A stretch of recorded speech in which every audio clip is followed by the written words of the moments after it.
দেখতে পাচ্ছ guys, solar charge controller এখানে ব্যাটারি লো বলে দিয়েছে, দেখতে পাচ্ছ। এবং তোমাদেরকে দেখাচ্ছি ব্যাটারির ভোল্টেজ কত রয়েছে। আমি বলেছিলাম যে 11 ভোল্টে লো কাট অফ করে, দেখতে পাচ্ছ 11 ভোল্ট। 11 ভোল্টে এটা লো কাট অফ করে, ঠিক আছে। এবং এটা যখন আবার 12 ভোল্ট হবে, তারপর এটা আবার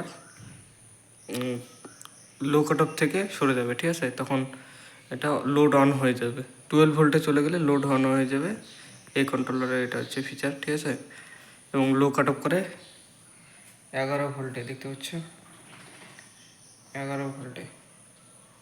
তার নিচে এখানে ব্যাটারিকে যেতে দেবে না যদি তোমরা এই কন্ট্রোলার থেকে আউটপুট নাও, লোডের থেকে, ঠিক আছে। আর যদি তোমরা ব্যাটারির থেকে আউটপুট নাও, তাহলে কী হবে, ডাইরেক্ট ব্যাটারির থেকে চার্জ নেবে তোমার লোড, যার কারণে কন্ট্রোলার এখানে কিছুই করতে পারবে না, শুধু লো লো বলে দিবে, কিন্তু কোনো লাইট ফ্যান কিছু বন্ধ হবে না। আর এখান থেকে কন্ট্রোলার থেকে যদি তোমরা আউটপুট নাও, তাহলে লাইট ফ্যানগুলো বন্ধ হয়ে যাবে এবং তোমার ব্যাটারিকে ওভার ডিসচার্জ হতে দিবে না, মানে ডাউন হতে দিবে না, ঠিক আছে।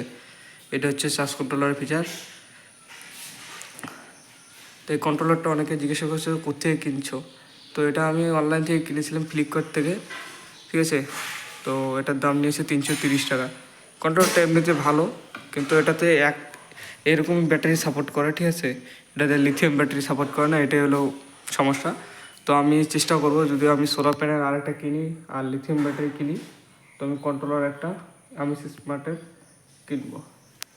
তাহলে কী হবে, আমার সব রকমের ব্যাটারি সাপোর্ট করবে, তখন ওটাতে লিথিয়াম ব্যাটারি সাপোর্ট করবে। তো দেখতে হচ্ছে পুরো সেট আপটা। আর আমি চার্জার দিয়ে চার্জ করিনি, টোটালি ব্যাটারি থেকে চলেছে আজকে। তো সকাল সকাল ব্যাটারিতে এরকম চার্জ রয়েছে, দেখতে হচ্ছে 11 ভোল্ট। এবং লোড এখানে ব্যাটারি লো বলতেছে কন্ট্রোলার, ঠিক আছে।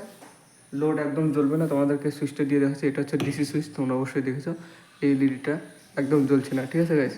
দেখতে হচ্ছে সামান্য একটা এলইডি একটু জ্বলে আছে, দেখতে হচ্ছে সামান্য একটু এলইডি জ্বলে আছে। তো লোড একদমই হচ্ছে না, জ্বলছে না ওটা, ঠিক আছে। আর তোমরা যদি চাও, এখন ইনভার্টারটা আমার ব্যাটারি থেকে ডাইরেক্ট কানেকশন করা আছে। তো আমি চাইলে এই ইনভার্টারটাকে এখান থেকে চালাতে পারি, এবং এই এই সুইচটার সাহায্যে আমি এই টিউবলাইটটা চালাতে পারি, দেখতে পাচ্ছ গাইস।